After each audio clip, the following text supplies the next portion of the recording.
तो basically ma'am sugar की बात करते हैं। शुगर इतना ज़्यादा बदनाम है, बट लोगों को इतनी ज़्यादा हैबिट है उस चीज़ की कि शुगर चाहिए ही चाहिए होता है। हमारे पेरेंट्स इतना इंटेक करते हैं, हम लोग खुद इतना इंटेक करते हैं।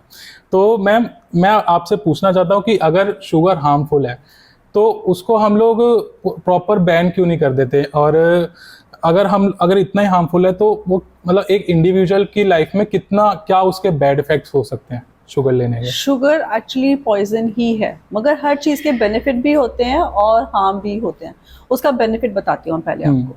उसमें आपको एकदम से एनर्जी मिलती है कि अगर आप लो फील कर रहे हो, जो हमारे वर्कर्स हैं, आप थोड़ा सा भी एनर्जी चाहिए होती है, लो फील कर रहे हो तो आप थोड़ा सा कंज्यूम करते ही आपको एकदम से सडन एनर्जी मिल जाता है। मगर अगर आप उसका क्वांटिटी ज़्यादा लेते हो तो वो फिर आपके लिए बहुत हार्मफुल है। जैसे छोटे बच्चों को अगर आप देते हो तो उनको ADHD प्रॉब्लम हो जाती है।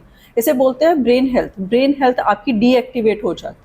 तो इसलिए बच्चों को तो बिल्कुल ही कंज्यूम नहीं करना चाहिए। और बड़ों के लिए इससे इतना BP होता है, डायबिटीज़ होता है, ओबेसिटी और जितनी भी आजकल बीमारियां हैं सब इसी से ही रिलेटेड है। तो सबसे पहले हमें अपनी लाइफ से शुगर को ही कट करना चाहिए।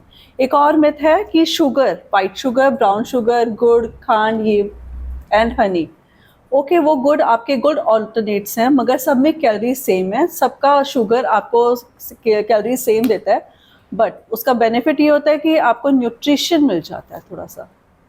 सो मैम जैसे हम जैगरी यूज़ करते हैं, काफ़ी लोग बोलते हैं कि शुगर का हम लोग ऑल्टरनेटिव हम जैगरी यूज़ कर सकते हैं या फिर खांड यूज़ कर सकते हैं। तो वो भी तो हार्मफुल हो सकता है, उसमें भी तो मतलब स्वीट एलिमेंट्स होते ही हैं। सब में कैलोरीज सेम है। शुगर में इतना कैलोरीज होता है, उतना ही कैलोरीज हनी में भी है, खांड में भी है, जैगरी में भी है। तो अगर आप उसको देखते हो कि वो एक डायबिटीज पेशेंट को कितना हार्म कर रहा है, ग्लूकोज कितना बढ़ा रहा है, उनका इंसुलिन लेवल कितना बढ़ा रहा है, सेम बढ़ा रहा है। बस उसका बेनिफिट यही है कि वो आपको न्यूट्रिशन दे रहा है, वो आपको आयरन दे रहा है, वो आपको इसलिए बेनिफिट दे रहा है। सो मैम जैसे आपने बताया कि शुगर जो है एकदम अचानक से एनर्जी बूस्ट करता है हमारे बॉडी पे, तो क्या हम उसको बोल सकते हैं कि वो एक तरीके का, जैसे हम लोग स्टीरॉयड यूज़ करते हैं तो एकदम अचानक से एनर्जी हो जाती है जिम जो करते बोल हैं, सकते हो तो हम लोग मतलब उसको ऐसे एज्यूम करें कि वो स्टीरॉयड ही एक तरीके से हम ले रहे हैं अगर हम शुगर यूज़ कर रहे हैं तो? एक्चुअली, मगर स्टीरॉइड में हार्मफुल केमिकल्स होते हैं। इसे हम हार्मफुल केमिकल्स तो नहीं बोलेंगे, मगर वो हार्मफुल उतना ही है। और हम लोग क्या यूज़ कर सकते हैं शुगर की जगह पे, या फिर अगर हम शुगर छोड़ना चाहें बिल्कुल, बट क्योंकि हम लोग इतना हैबिचुअल हो गए उस चीज़ के कि हम लोग कितना भी अपने आप को कोशिश करें, बट फिर भी वो कहीं ना कहीं हमारे क्रेविंग्स होती रहती है अंदर। कि यार चलो ठीक है, लेट्स एक चाय पी लेते हैं, कुछ नहीं होता है, और या एक चॉकलेट खा लेते हैं। तो वो जो हमारी क्रेविंग होती है स्पेशली स्नैक्स टाइम पे, तो उसको हम लोग कैसे रोक सकते हैं, या फिर क्या उसकी जगह हम ऑल्टरनेटिव यूज़ कर सकते हैं? शुगर का हेल्दी ऑल्टरनेटिव है स्टीविया, जिसमें आपका कैलोरीज भी कम है, आपको उससे हार्म भी नहीं होगा। सेकेंड ऑप्शन है खांड, वो भी गुड, क्योंकि उससे आपको न्यूट्रिशन भी मिल ही रहा है। हनी भी गुड ऑप्शन है। और अगर आपको अपना स्वाप ही करना है कि आपको शुगर क्रेविंग को ऑल्टरनेट देखना है कि आपको नुकसान ना हो, उसके लिए आप अपने डाइट में ड्राई फ्रूट्स ऐड करें, नट्स ऐड करें, जैगरी ऐड करें, फ्रूट्स ऐड करें। फ्रूट्स इतना मीठा होता है कि आपको क्रेविंग ही नहीं होगी फ्रूट्स की, तो आपको ये सब ऐड करना चाहिए। बट मैम फ्रूट्स में भी तो एक तरीके का स्वीटनेस होता बट ही वो है। नेचुरल शुगर है। एक फर्स्ट फूड होता है और एक सेकंड फूड होता है। जो एक बिल्कुल नेचुरल फूड आप ले रहे हो, उससे आपको बेनिफिट ही मिल रहा है। ओके।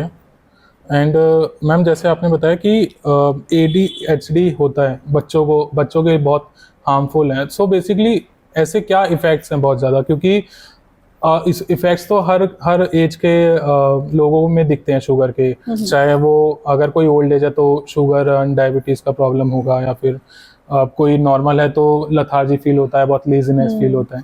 तो मतलब ऐसे क्या बैड इफ़ेक्ट्स हैं, और अगर हमें कुछ ऐसा हो रहा है तो हम लोग कैसे जाने कि हाँ हमारा शुगर इंटेक बहुत हाई है और उसी वजह से हो रहा है, या फिर कोई और रीज़न है? शुगर इंटेक ज़्यादा करने से सबसे पहले आपका गट इफेक्ट होता है। गट जैसे ही इफेक्ट होता है, आप शुगर इंटेक हमारी बॉडी में जाते ही सबसे पहले हमें इतना एनर्जी देता है कि हमें और क्रेविंग्स होती है, हमारी भूख को और बढ़ा देता है, जो सीधा हमारे गट को इफेक्ट करता है। और जब हमारा गट इफेक्ट होता है तो हमें और क्रेविंग्स होती है, हम और खाते हैं, जो कि हमें ओबेसिटी की तरफ लेकर के जाता है। उसका धीरे धीरे हमारे दिमाग पर असर आना स्टार्ट होता है, दिमाग धीरे धीरे सुन्न होने लगता है। बच्चों में इसका इफेक्ट इसलिए ज्यादा होता है कि वो अभी ग्रोथ पर है, वो डिसफंक्शन होना स्टार्ट कर देते हैं। जैसे हम बोलते हैं एनिमल्स को नहीं देते हैं, ऐसे ही बच्चे भी बहुत ज्यादा एक नाजुक स्टेज में होते हैं, उनको भी हम बोलते हैं कि अवॉइड करो, उनको शुगर नहीं दो। जब हम किसी नई हैबिट को डालते हैं ना, तो उसमें प्रॉब्लम बहुत ज़्यादा होती है। सो जैसे मैं भी अगर कोशिश करता हूँ जैसे डाइट लेने की, या फिर मैं सोचता हूँ कि ठीक है अब से मेरे को या मतलब स्वीट खाना बंद करना है, और मतलब अगर ऐसा भी मैं कुछ सोच तो मेरे को एक्चुअली उस टाइम पे बहुत ज़्यादा क्रेविंग होती है। जब मैं सोचता हूँ कि अब मेरे को चीनी नहीं खानी है, तब एक्चुअली सबसे ज़्यादा जो है होती है क्रेविंग हमें उसी टाइम शुगर होगी, की। अब तो आज तो चाहिए। हाँ, हाँ, हाँ। तो उसको हम कैसे कम कर सकते हैं? एक तो आपको अपना वाटर इनटेक बढ़ाना है। ओके। जब आपकी बॉडी हाइड्रेटेड रहती है तो हमें शुगर इनटेक का इतना नीड ही नहीं होते।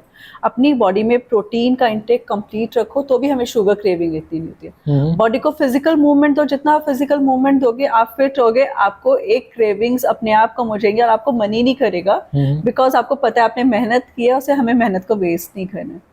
और अभी इसके लिए शुगर क्रेविंग को कम करने के लिए आप कोई ऑर्बिट और ऐसे कोई भी गम च्यू कर सकते हो, जिससे उस क्रेविंग को आप सेटिस्फाई करो कुछ टाइम के लिए, शॉर्ट टर्म के लिए।